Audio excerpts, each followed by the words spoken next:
Cryptocurrency is the future, is it? Welcome to Streams. On this edition of Streams, I'll be sharing with you the cryptocurrency conundrum. I've had friends and relatives calling me and asking they want to invest in cryptocurrency.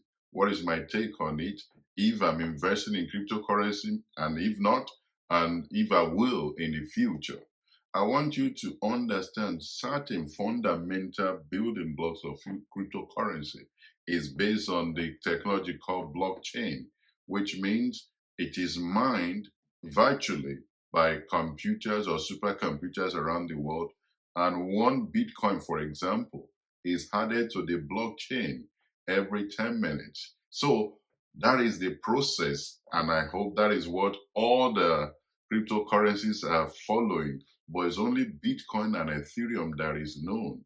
Do you also know that there are about 7,800 and counting cryptocurrencies in the world? But we all know the major ones like Bitcoin, Ethereum, and a number of them, Litecoin, Coinbase, those are the ones that have made it to the top. And I want you to observe what I'll be sharing carefully and make up your own mind because the jury is still out. Everyone is just kind of dabbling in and hoping for the best. But I want you to reflect on what I'll be sharing and make a sound judgment before you part with your hand and money. Number one, for the one that are relatively stable now, it's very expensive to get in because a Bitcoin today will sell for around 47,000 US dollars. How many people can afford that? Can you afford to buy 2, 3, or 4? Even if it becomes 200,000, is a question of can you get in now? And because of that, it's not for the faint-hearted, except you have some rainy day funds or a lottery fund, or you have invested and you have cashed out somewhere. I don't know whether that will be the right place for you to put your money if you have worked your ass off to get that money in the first place. So it's very expensive to get in.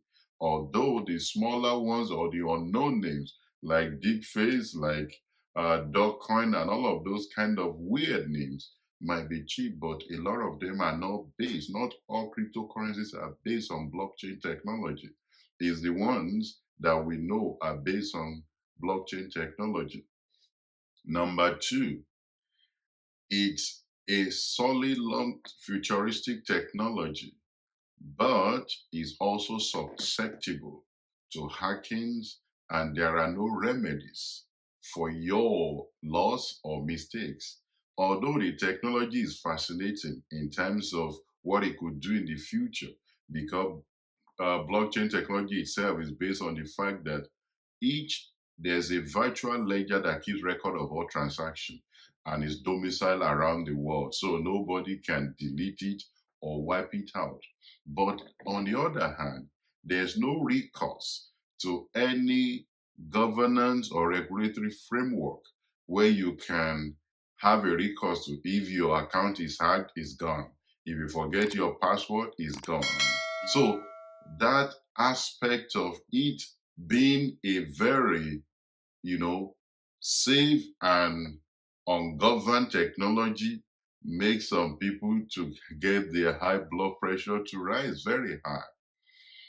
Number three, the cryptocurrency, because it's so volatile, because every investment has some semblance of long term, is very volatile, so it has no long term end to it.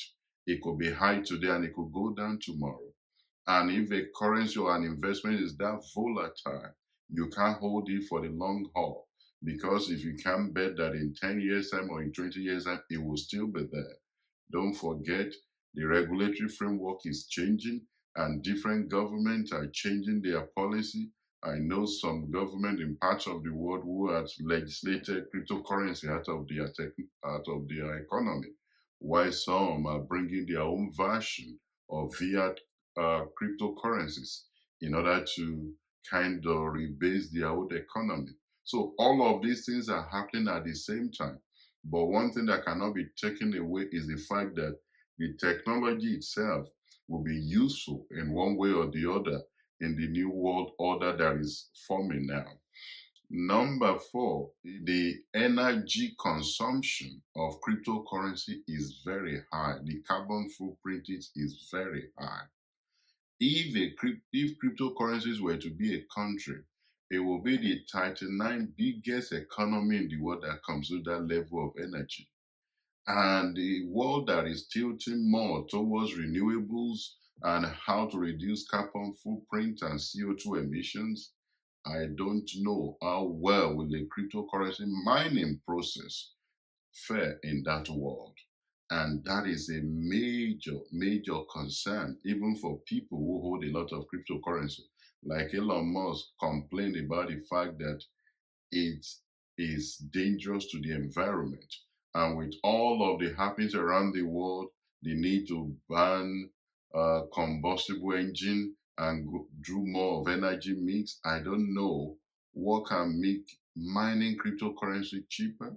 It might make it more scarce, which will cause the price to skyrocket, but it also makes it a delicate tripwire line that you need to walk, because the world can come against it and say this is dangerous, because a lot of people love it because it's not under any regulatory framework.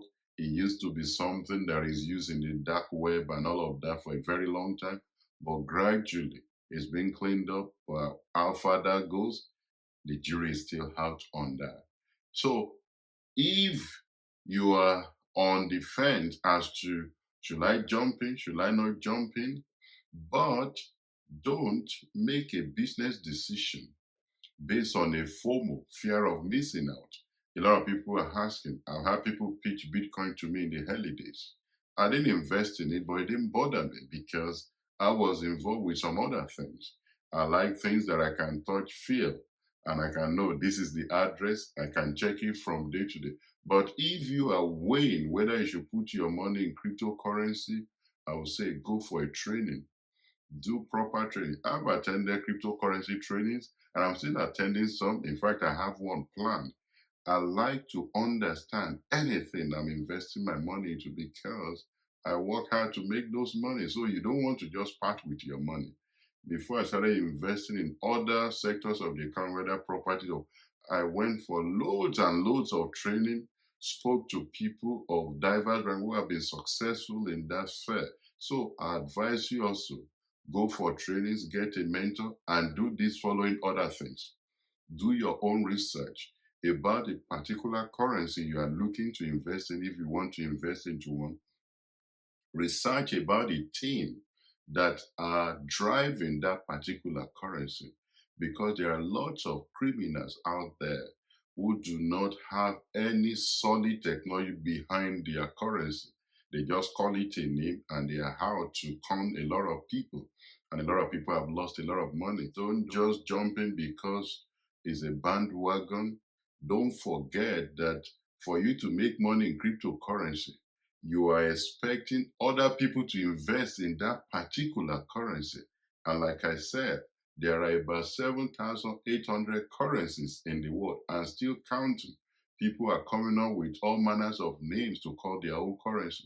You need to make that judgment. So you need to do all of these things and be sure that if everything go topsy-turvy, is not going to ruin you or affect your business model or your lifestyle. That's where I say you can put money in cryptocurrency. As of now, I have not put any money in cryptocurrency, but if I have some spare money, I may invest.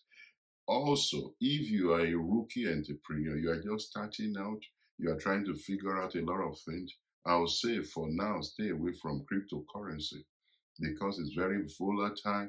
And if you are thinking of shorting the market and making quick money, cryptocurrency can be a very, very delicate investment for you. I hope this is useful for you. I hope I've not confused your decision further. But if you do those things, you will be able to peel off the onions and get to the meat of what you need to do and deciding whether cryptocurrency is for you. Don't forget, this is your platform to learn everything about entrepreneurship, and investment. There's a link on this site. Subscribe, and you'll see more materials on this platform where you can skill up and develop your skill. I'll see you on the next episode of Streams. Bye for now.